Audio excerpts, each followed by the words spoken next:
பொண்ணும் அங்க நின்னு அதை பார்த்துட்டு ஹீரோட்ட வந்து பேசிட்டு இருக்கா. இப்ப ஹீரோவும் அந்த பொண்ணை அந்த குகைக்குள்ள கூட்டிட்டு போய் அந்த குகைக்குள்ள வேற என்னெல்லாம் இருக்குன்னு தேடிட்டு இருக்காரு. அப்படி தேடிட்டு இருக்கும்போது அந்த குகைக்கு மேல ஒளியில ஒரு பிம்பம் ஒண்ணு தெரியுது. அதை பார்த்ததுமே இதை நான் எங்கேயோ பார்த்திருக்கேன் அப்படின்னு ஹீரோ யோசிச்சு பாக்குறாரு. அப்பதான் அந்த போலீஸ்காரோட வீட்டுல அந்த போலீஸ்காரோட பொண்ணு அதை டிராயிங்கா வரைஞ்சு வச்சிருக்கோம். இப்ப ஞாபகம் வந்து அங்க கிளம்பி போய் அந்த டிராயிங் எடுத்து இதை நீ எங்க பார்த்த, எப்படி இதை நீ வரைஞ்ச அப்படின்னு சொல்லி கேட்க அந்த பொண்ணும் பாங்க நான் பார்த்ததை காட்டுறான்னு கூட்டிட்டு வந்து அந்த ஊர் கோயில இருக்க கர்ப்ப கிரகத்துக்குள்ள வராங்க. அந்த அம்மன் சன்னதியில மேல சீலிங்ல அதே சிம்பிள் இருக்கு. இப்ப அங்க இருக்கிற தீப்பந்தத்தை அந்த சக்கரத்தை கொண்டு போனா அதுல ஏதோ ஒண்ணு ரிவர்ஸ்ல எழுதி இருக்கு. ஹீரோவும் எவ்வளவு ட்ரை பண்ணி பாக்குறாரு, அதை படிக்க முடியல. இப்போ அங்க கீழே இருக்க தண்ணியில அதெல்லாம் நேரா தெரியுது. அதுல என்ன இருக்குன்னு படிக்க ஆரம்பிக்கிறாரு. அதுல இந்த படத்தோட ஸ்டார்டிங்ல சிவனுக்கும் ஒரு அரக்கனுக்கும் பயங்கரமான சண்டை ஒண்ணு நடந்திருக்கும். அப்படி சண்டை நடக்கும்போது சிவனோட வேர்வு துளி பூமியில விழுந்து அது பயங்கரமா பரிணாமம் அடைஞ்சு அது ஒரு பெரிய சக்தியா உருவாகிட்டே போகுது. இப்ப அந்த சக்தியை கட்டுக்குள்ள கொண்டு வரணும்னு அந்த இருக்கிற தேவர்கள் பிரம்மனை போய் பார்த்து அந்த சக்தியை வாஸ்து தெய்வமா மாத்துறாங்க. அப்படிதான் வாஸ்துக்கான தெய்வம் உருவாகி இருக்கும். இப்போ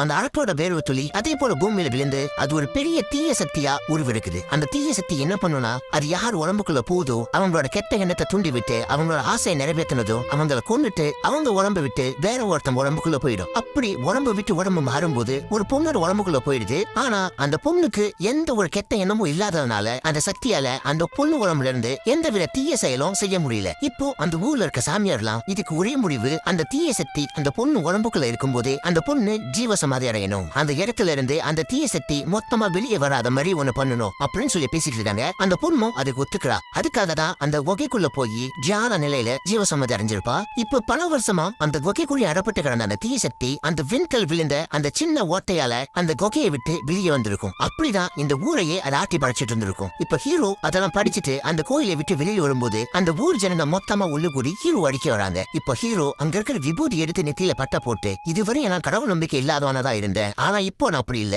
தயவு செஞ்சு நான் மன்னிச்சிடுங்க, இந்த ஊர்ல என்ன பிரச்சனை நான் கண்டுபிடிச்சிட்டேன், அதை சீக்கிரமாவே சரி பண்ணிடலாம், உங்களுக்கு நம்பிக்கை இல்லனா பூசாரி ஐயாவோட பொண்ணை கூட கூப்பிட்டு கேட்டு பாருங்க அப்படின்னு சொல்றாங்க. உடனே பூசாரி அவரோட பொண்ணு கூப்பிட்டு வந்தா ரொம்ப சின்ன பொண்ணா இருக்கு. இல்ல நான் பார்த்தது இந்த பொண்ணு கிடையாது, அந்த பொண்ணு ரொம்ப பெரிய பொண்ணா இருந்து